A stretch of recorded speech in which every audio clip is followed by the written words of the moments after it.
Like, comment, share, and subscribe. Hit that notification bell in the upper right-hand corner. Follow me on all forms of social media. Check me out at thatdrummerguy.com and enjoy the following presentation.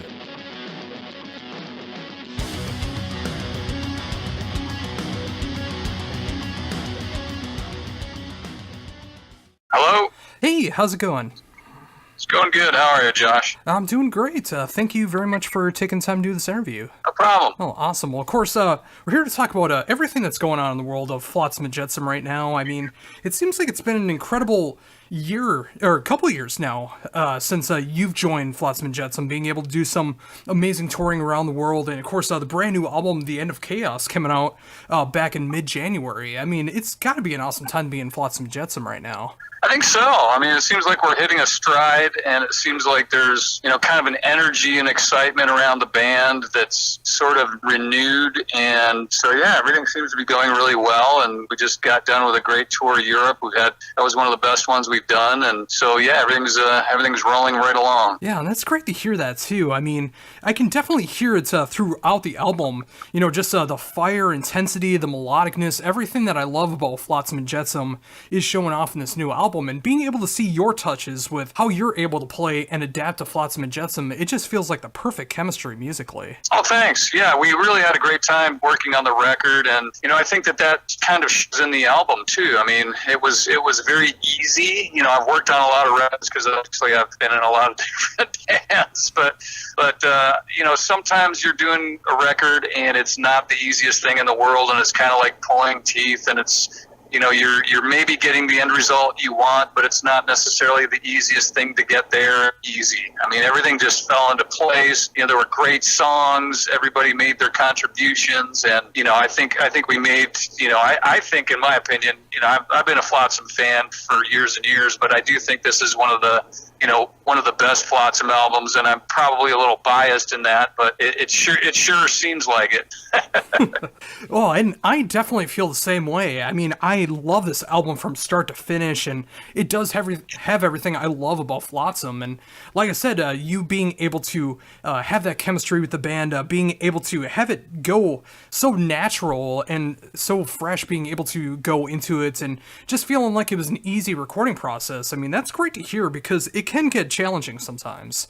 Sure. I mean, especially if there's, some sort of artistic differences, or, somebody wants this and somebody else wants the other thing. And, we all had a very kind of cohesive idea about what the album should be, I think. And so there really wasn't any bickering. There wasn't any infighting. It was just honestly, it was a fun process. We all had a great time making the record. And again, I think it shows when you listen to it. I think you can kind of feel the energy and the vibe that's in that album. And with that, what's it like to be able to play songs that you were able to help contribute in a Flotsam set? It's great. I mean, I really enjoy it.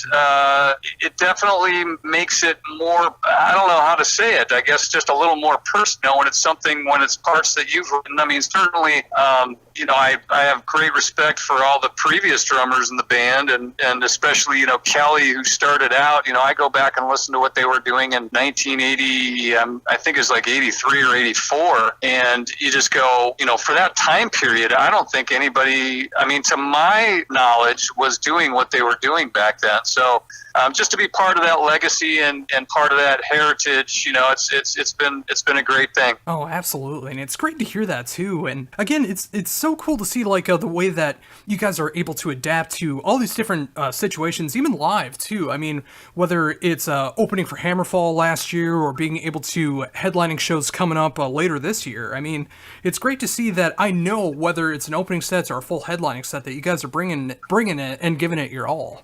That's funny. Yeah, there's never a time where we're sitting on our laurels, so to speak. The music is very physically demanding. It's very intellectually demanding. There's lots of time changes. There's lots of stops and starts. It was really funny. I was talking with a bass player friend of mine, and he goes, yeah, well, bands come and sit in, and I'm like, no, unless you're practicing these songs for a long time, you're going to jump on stage and it's going to be a nightmare. So, that's another thing too, is you don't necessarily realize that until you start playing the music. Like, I didn't realize how complex the Flotsam material was until I got in the band, and I was like, wow, this is really, and I enjoy that personally. Like, to me, that keeps it interesting and exciting, and I actually like that. But I'm sure, sometimes people listen and they don't understand exactly how difficult some of these songs and parts are. Oh yeah, and I can definitely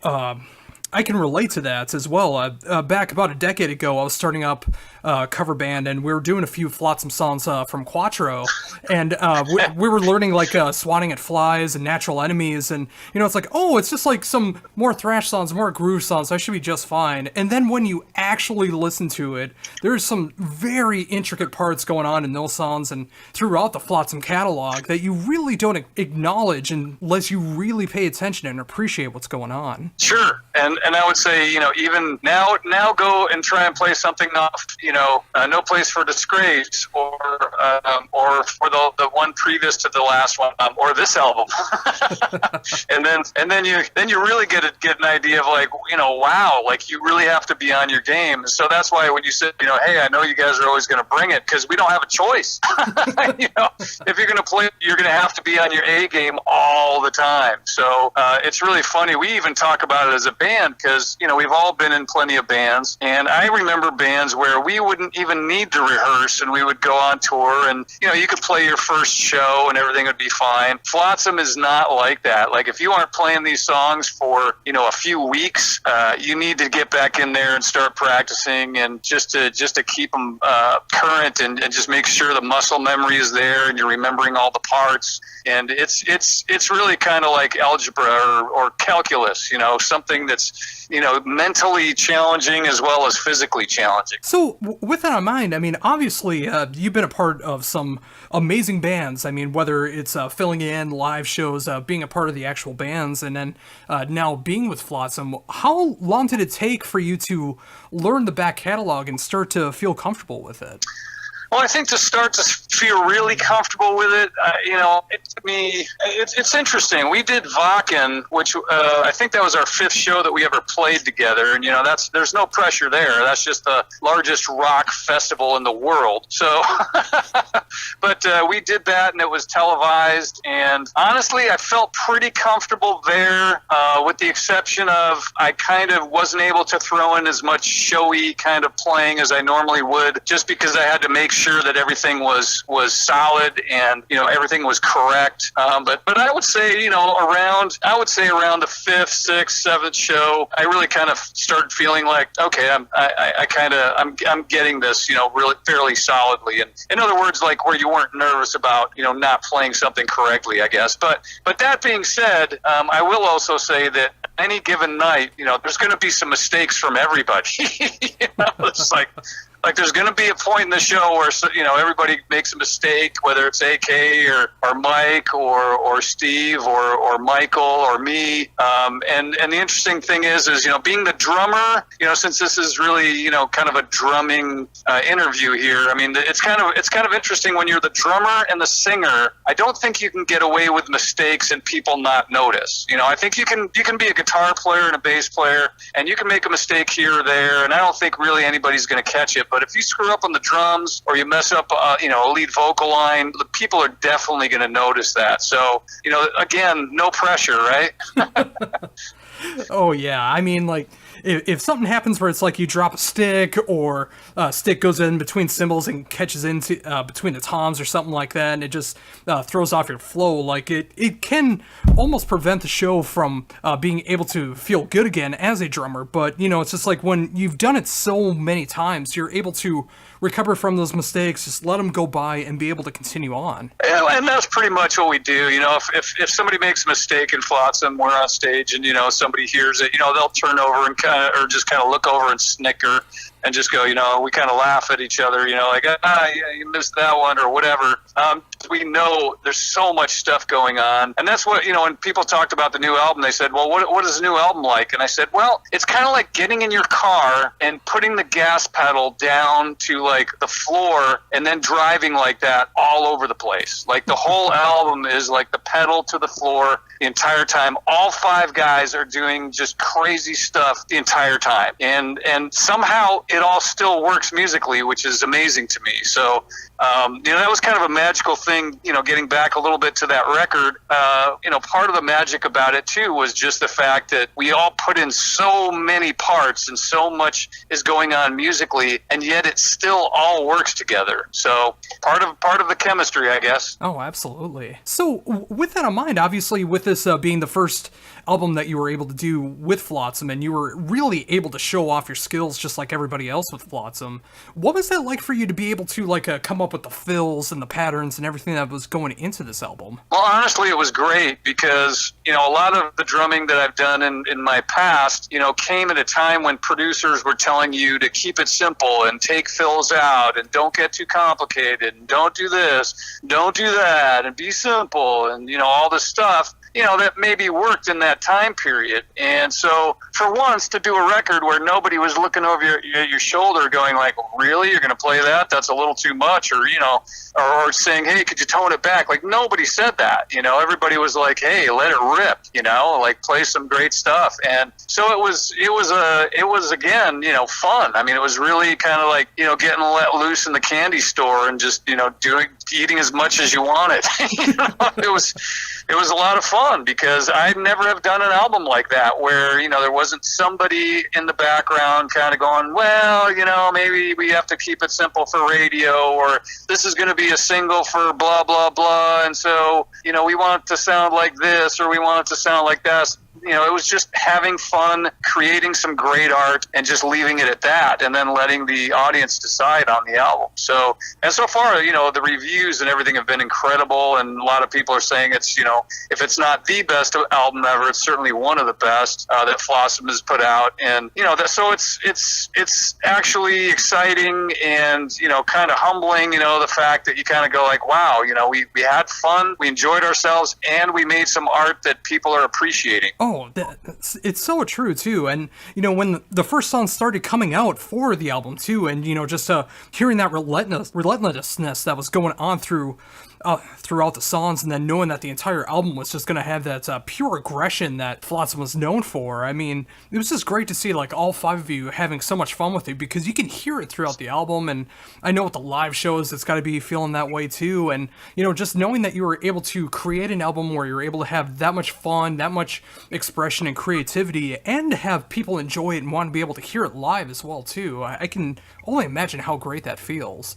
Well, I tell you what, live, I think the band captures something kind of magical too, because, when people see the band live, I think that's just another element that, yes, an album is great and an album certainly represents a lot, but when you see something live and the band's able to play, this material live, you definitely get another sense of, who these players are. These are great players, and there's some great songs, and it's an exciting thing to see. Oh, very much so. And it's great to see that you guys are touring behind the album as much as you are, because it is such a great album and it deserves that album promotion. I mean, being able to go to Europe and do some amazing shows, and now bringing it back here to North America and being able to do a great full-scale tour to be able to promote this album, that's so cool. It is. We're very fortunate to be able to do that, and we're excited about just getting on the road. We had a great time with Hammerfall, and that was an awesome tour. We're playing a lot of the same venues,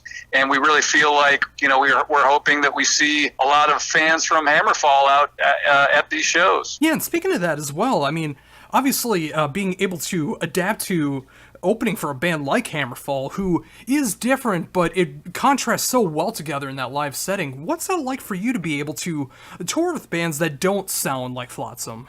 Well, I think it's pretty easy for us in terms of, we do what we do. And I think sometimes it might be a little challenging. I do think they feel a little competition when, we get up on stage and it's just a ball of energy. It's just a tremendous amount of energy just because of the speed of the songs and the ferocity of the songs. And so I think it makes everybody, including us, I think, everybody has to bring their A game all the time. And I think that we've heard that about Flotsam, like other bands tell us, wow, we saw, you guys play and we're having to follow you guys. So, we really have to bring our A game. So, we think we're, it's a huge compliment to us. It's, we're certainly, very flattered to hear that.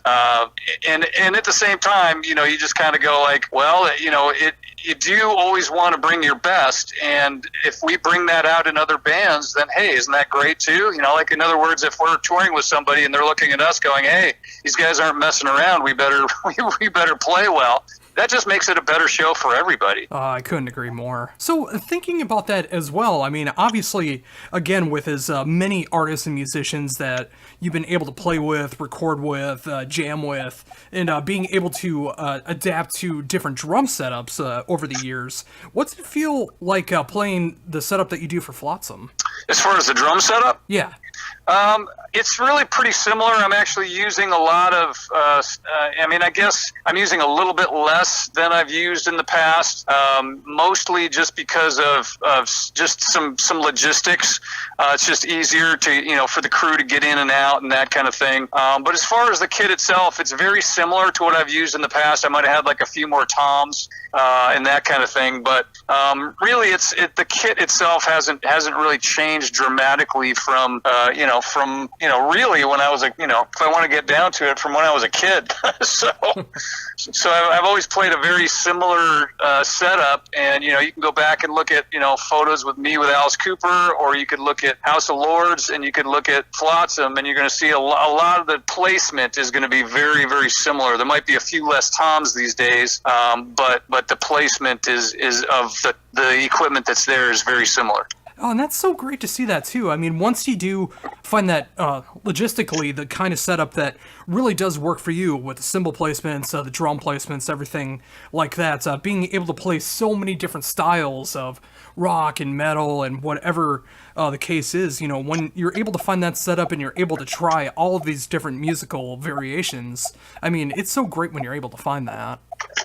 Yeah, it is. I think every drummer has, their own. The weird thing is it's such a personalized instrument. You can have 10 different drummers set up, and they're all going to set up completely differently, or probably considerably differently. Occasionally there'll be a drummer that's similar to another drummer, but for the most part, you put 10 drummers on 10 drum kits, and they're going to all be set up pretty differently. And I think that's kind of the beauty of the instrument. It's not like a guitar or a bass or a keyboard where, hey, the setup is the setup. Maybe the action's going to be higher on a guitar or on a bass, but in terms of the instrument itself, hey, that's the instrument. And drums are very personal. I guess you can really personalize them, which I think is another great thing about the instrument. So yeah, when you find something that really works for you and you can play a lot of different styles in, then absolutely, that's a great thing. Oh, for sure. And yeah, sometimes like the sizes of the cymbals or the drums change, and the different weights and stuff like that. But once you find that groove of what works for you, and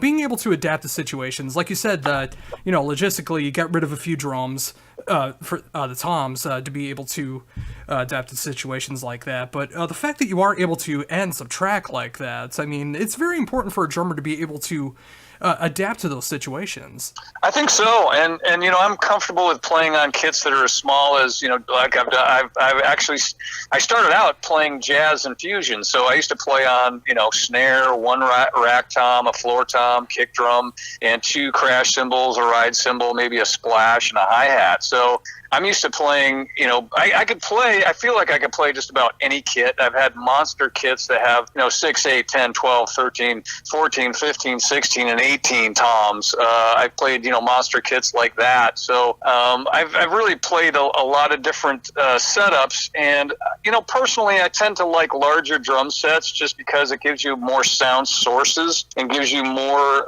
the ability to express different things musically. But I'm pretty comfortable even on a 5-piece kit too. Yeah, and there's something to be said about that too. I mean, it really comes down to your style and what you're looking for. I mean, there's some drummers who could get behind a large kit and they're only able to do one particular fill, because they feel like they would be overwhelmed by how many drums and cymbals are there. But other drummers are able to find like those individual sounds that they have, and they're able to come up with so many different ideas with a larger set. And you can also translate that into a smaller kit too. Like, instead of doing a huge tom roll across 6-7 toms, you're able to do that between the tom and the snare and other cymbals and stuff like that. So again, it really comes down to the drummer. Yeah, absolutely. And that's the great thing about drums is you can personalize them and you can make it be exactly what you want them to be. So I think it's a great way to express yourself. So when you think about drumming compared to other instruments, like I was just mentioning, I do think it's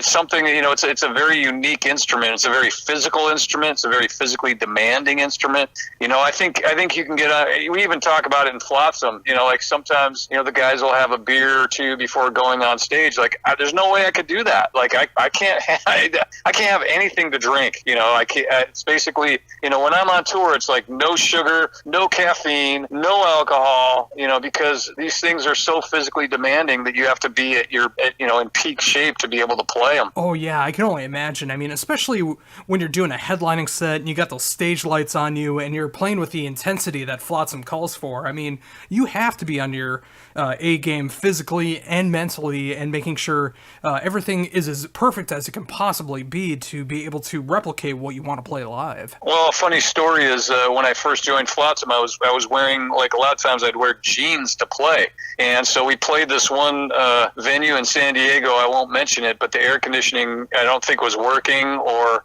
something was going on, and it was pretty much summertime, and with the lights and everything and me in jeans, like, I got up there, and after 3 songs, I was like, man, I hope I can make it through this set without, like, passing out from heat exhaustion. So, yeah, it's demanding, and you definitely have to do everything you can. Even, it's changed even, what I wear on stage. I'll wear shorts now, just because you have to make sure that you can get some airflow going. Oh, absolutely. And a lot of people don't realize that. I mean, especially with the stage lights, like how much heat can come off of that. And then with the amount of people and the size of the venue and everything, just bringing up that temperature. So, I mean, unless you're in that peak physical condition and maybe you have some water with you or something, just being able to make sure that you're hydrated. I mean, getting through a set like that, I mean, that's just got to be a great workout as well, too, being able to go through that set. It is. I got off of one of the tours and I was like, man, I was in great shape.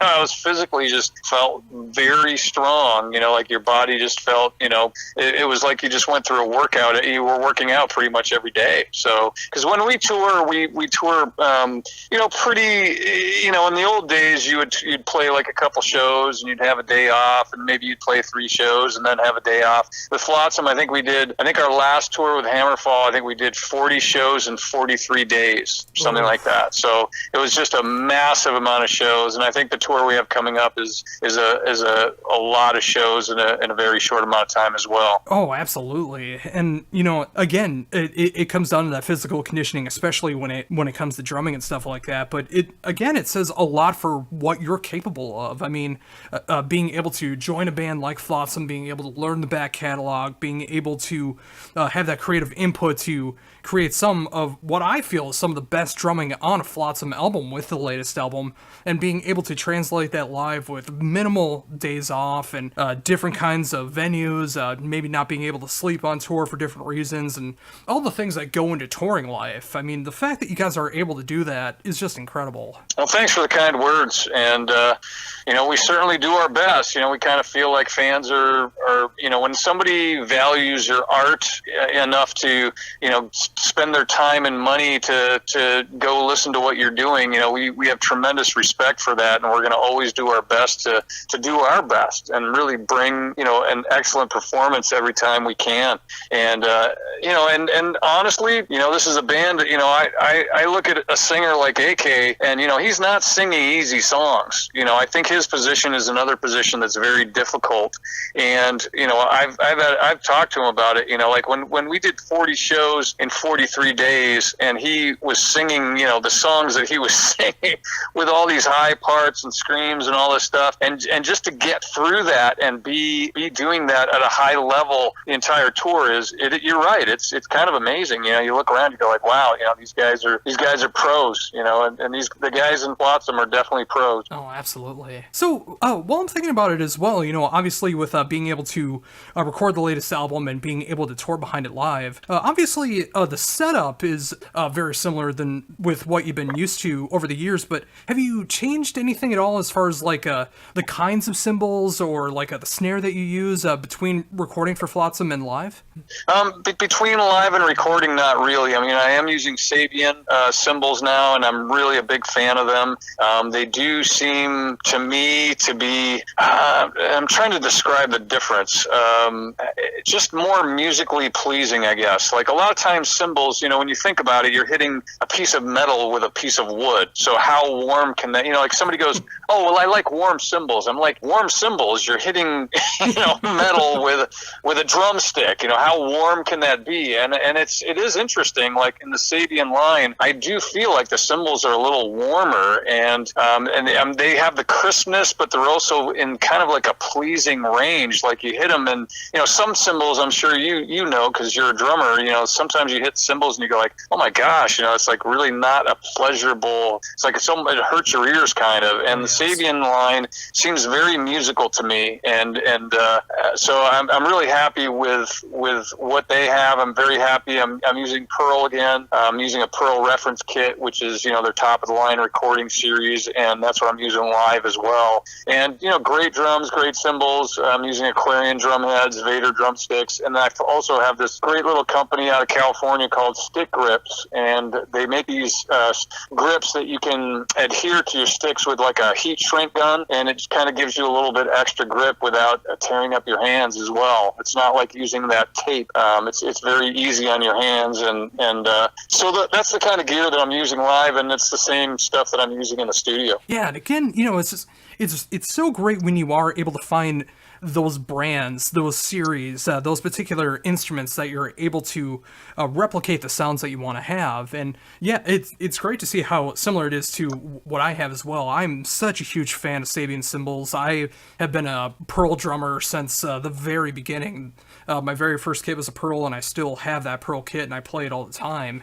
And, it's just when you do find those sounds that you're looking for, I mean, sometimes they can change, like sometimes the cymbals or drum heads or at least a series, just wanting to try different things. But when you're able to find those sounds that you're looking for, it's just so great and so satisfying. Yeah, absolutely. And like you said, when you can find companies, I was with Pearl, when I started, really, with Alice, and, I was with Pearl for part of House of Lords, and then I switched to Yamaha. And Yamaha, there's another great company. I really, that's a great company too. But I will say that the Pearl reference kits, they did stumble upon something. They have different woods going into different size toms. They actually get very specific in terms of, okay, this is the size tom, so we're going to use, this type of wood, and it does make a difference, because they're getting the best resonance out of each tom individually. They're not just saying, okay, we're just going to create a kit here. They got down. I think it's like more of a what you would call a micro level, where they're just taking like each drum as its own instrument and trying to create that as a great instrument on its own, and then putting them all together, which is different than just creating a kit that's using the same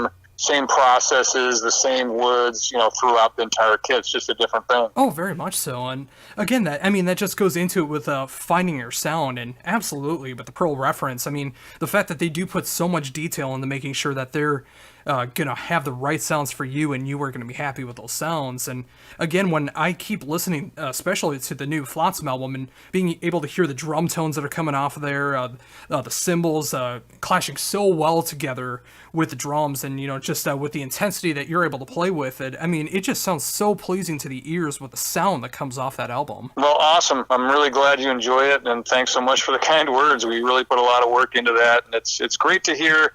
We don't take it lightly when someone says, "Hey, we really love your album. We really love what you're doing." It's a huge compliment, because there's so many bands and there's so many albums and there's so much music that when someone takes the time to notice what you're doing, it's just a huge compliment. Well, I'm glad to offer it. I mean, as a longtime fan of Flotsam, and being a fan of yours throughout so many different artists and projects and bands that you've been a part of, and getting to know your styles throughout the years. I mean, it was absolutely great to be able to talk to you, especially about Flotsam, and being able to getting into your drumming and what you're doing for Flotsam in 2019. And of course, everything to look forward to in this upcoming North American tour, where you guys are going to be properly promoting the brand new album here in North America, playing all over, getting that great reception from the fans for several decades now in the Flotsam name. I mean, it's so great to be able to talk about all of that with you, and being able to get your words into drumming and Flotsam. Oh, thanks so much.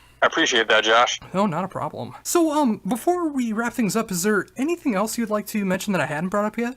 I guess the big thing is, for us, we're just, we're getting ready to embark on this U.S. tour. So, we certainly hope to see all the fans out there.